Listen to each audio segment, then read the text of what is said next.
Hello! అందరికీ నమస్కారం. అందరూ బాగున్నారని అనుకుంటున్నాను. ఈరోజు రెసిపీ ఏంటో తెలుసా? దద్దోజనం. నేను మా ఇంటి దగ్గర ఒక హనుమాన్ టెంపుల్ ఉందనమాట. ఈ మధ్య కాలంలో ఎవ్రీ సాటర్‌డే లేదంటే సండే నేను స్వామివారి టెంపుల్‌కెళ్తా అనమాట. నాకెందుకో అనిపించింది ఇక్కడ ఏదైనా ప్రసాదం చేసి స్వామివారికి సమర్పిస్తే అందరూ భక్తులు తీసుకుంటారు ఆయన రూపంలో వచ్చి అని చెప్పి అనిపించింది ఎందుకనో. అప్పటి నుంచి నేను తీసుకెళ్తున్నా అనమాట. సో, ఈ వీక్ ఏం చేశానంటే వేసవికాలం కదా! ఎండలు ఉన్నాయని చెప్పేసి దద్దోజనం ప్రిపేర్ చేశాను. యూజువల్‌గా అయితే పులిహోర కానీ, లేకపోతే ఈ శనగలు ఇలాంటివి నానబెట్టి, ఉడకబెట్టి అవి తీసుకెళ్తా అనమాట. ఇక్కడి నుంచి నేను మీతో షేర్ చేసుకుంటానులే. అయితే ఈ వీక్ నేను దద్దోజనం చేశాననమాట. దానికోసం ఏం చేశానంటే ఒక 1 లీటర్ కర్డ్ అయితే ఆర్డర్ పెట్టేశాను. ఎందుకంటే పులిసిపోతుంది కదా! ఇంట్లో మనం తోడు పెట్టిన పెరుగు. మీ ఆప్షన్ అనుకోండి. బట్ నేనైతే ఆర్డర్ పెట్టేసాననమాట. 1 లీటర్ డబ్బా ఒకటి ఉంటుంది కదా! అది ఆర్డర్ పెట్టేశాను.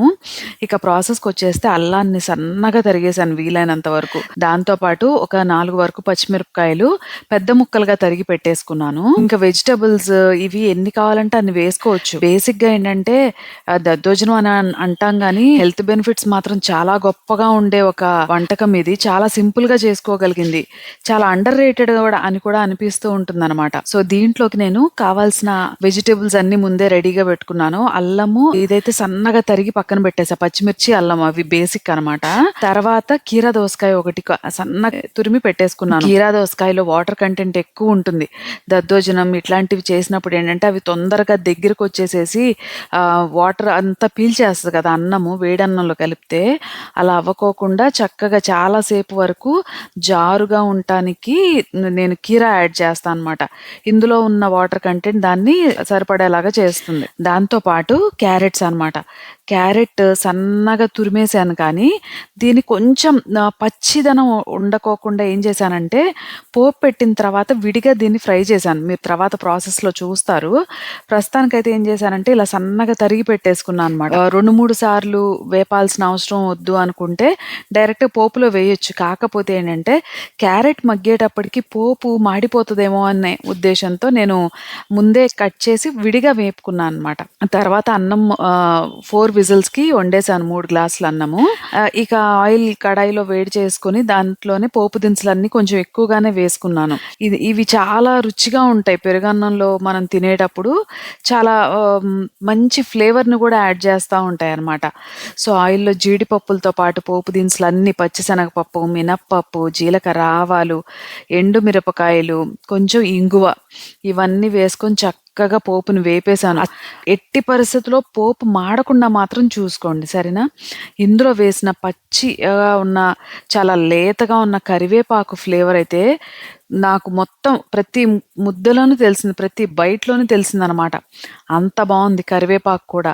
సో, ఇందులో ఏంటంటే బేసిక్‌గా ఒక్క ఇంగ్రీడియెంట్ కూడా మనం మిస్ అవ్వడానికి లేదు అన్నంత బాగా అనిపించిందనమాట. అన్నం చెప్పాను కదా! 4 విజిల్స్‌కి కుక్ చేసేసి పెట్టేసుకున్నాను ముందే. అన్నం కొద్దిగా చల్లారిన తర్వాత మంచిగా ఇలా కలిపేసేసుకొని వేరే గిన్నెలోకి తీసేసుకున్నా అనమాట. వేడిగా ఉన్నప్పుడు ఏంటంటే అన్నం కొంచెం సాఫ్ట్‌గా చేసేసుకోవచ్చు. కొంచెం ఎక్కువ వాటర్ వేసినా బై డిఫాల్ట్ అన్నం మెత్తబడిపోతుంది కదా! సో, నేనైతే ఏం చేశానంటే కొంచెం ఈ మ్యాషర్ తోటి మ్యాష్ చేసుకున్నాను. ఎట్లా అంటే అన్నం మెతుకులు తెలియకోకుండా చక్కగా అదొక మంచి ఫ్లేవరింగ్ ఇది టైప్‌లోనే ఉండాలి అని చెప్పి. అలా వేసేసుకొని అన్నాన్ని చక్కగా మెత్తగా మెదిపేసేసుకున్నాను. దీంట్లో నేనేం చేశానంటే ఒక హాఫ్ లీటర్ వరకు మిల్క్ యాడ్ చేసేసాను. మొత్తం మిల్క్ యాడ్ చేయటం వల్ల కూడా చక్కగా అది జారుగానే ఉంటుంది. పీల్ చేసేసుకొని అన్నము మిల్క్‌ని వరకు పీల్ చేసుకోవడం వల్ల ఆ ఫ్లేవర్ కూడా చాలా బాగా పెరుగుతుందనమాట. దాంతో పాటు మీరు చూస్తే దీనికి సరిపడినంత వరకే ఉప్పేసాను. నేను ఉప్పు దీంట్లో 3 సార్లుగా వేసుకున్నా అనమాట. ఒకసారేమో అన్నము, పాలు కలిపినప్పుడు దానికి సరిపడినంత ఉప్పేసాను.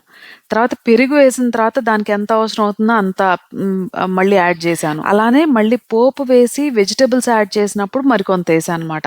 సో, ఇలా చూసుకొని వేసుకుంటే ఏంటంటే మరీ తక్కువ అవ్వదు, ఎక్కువైపోకుండా సరిగ్గా సరిపోతుంది. సో, నేను చెప్పాను కదా! ఒక 1 లీటర్ కర్డ్ వేసేసాను.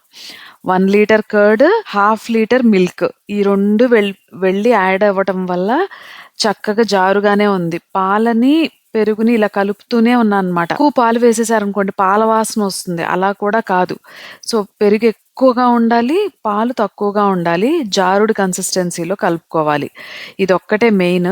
ఉప్పు కూడా విడతల వారీగా వేసుకోవడం వల్ల ఏంటంటే, అది చక్కగా సరిపోతుంది. తక్కువ అవ్వదు, ఎక్కువ అవ్వకోకుండా ఉంటుంది. సో, ఇదొక 3-5 మినిట్స్ వరకు బాగా కలిగి పెట్టేసుకున్నా అనమాట. ఒకటి అన్నం మెత్తగా చేయడం ఒకటి టెక్నిక్, దాంట్లో మిల్క్ యాడ్ చేయడం ఒకటి, సాల్ట్ సరిపడా చూసుకోవడం ఒకటి, దాంతో పాటు పెరుగు యాడ్ చేయటం ఒకటి. పెరుగు యాడ్ చేసిన తర్వాత కూడా నేను చూడండి కొంచెం పాలు యాడ్ చేసేసానమాట. మొత్తం కలిపి హాఫ్ లీటర్ ప్యాకెట్ ఇది. హాఫ్ లీటర్ ఆవు పాలు యాడ్ చేసేసాను. పెరుగు వేసి కలిపేసుకున్నాను. ఇలా సాఫ్ట్‌గా కలుపుకున్నదే బేస్ ఇంగ్రీడియెంట్ కదా!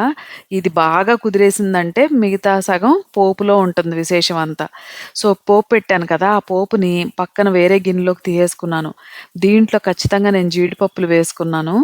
ఇవన్నీ ఆప్షనలే అనుకోండి. మనకున్న భక్తి ముందు ఇవన్నీ చాలా తక్కువ. చెయ్యాలనే కోరిక తప్ప. ఇవన్నీ చేసి నువ్వేంటి పెట్టేసేసి ఇది చేస్తావా?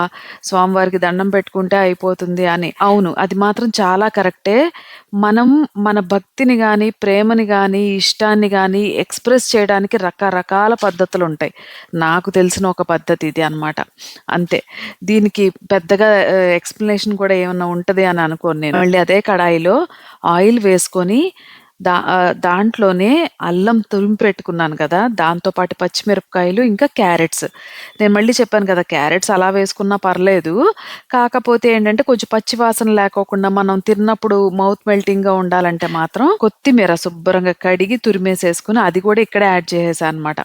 నేను పైన డెకరేషన్ కన్నా లోపలికి తినేసేయాలి అన్నట్టు అనుకుంటాను కొత్తిమీర ఇవి కూడా. సో, సన్నగా తరిగేసేసి ఒక 4-5 మినిట్స్ ఇవి మగ్గించేసేసుకున్నా అనమాట. సో, దీన్నే కర్డ్ రైస్‌లోకి ఫస్ట్ యాడ్ చేసేసాను. దీంతో పాటు కీరా దోసకాయ ముక్కలు కోసి పెట్టుకున్నాను కదా! అవి కూడా యాడ్ చేసేసాను. ఆహ్, ఈ 2 యాడ్ చేసిన తర్వాత దానిమ్మ గింజలు 2 దానిమ్మకాయలు యాడ్ చేశాను.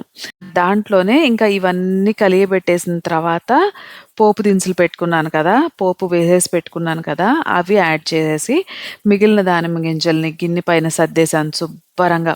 ఇదొక మంచి నలుగురికి నేను ప్రసాదం అందివ్వగలిగాను, స్వామివారికి సమర్పించుకున్న తర్వాత అనేది ఒక మంచి ఫీలింగ్ నాకు. నాకు చాలా ఇష్టమైన విషయం గూడా. నేను మళ్ళీ అదే చెప్తున్నాను.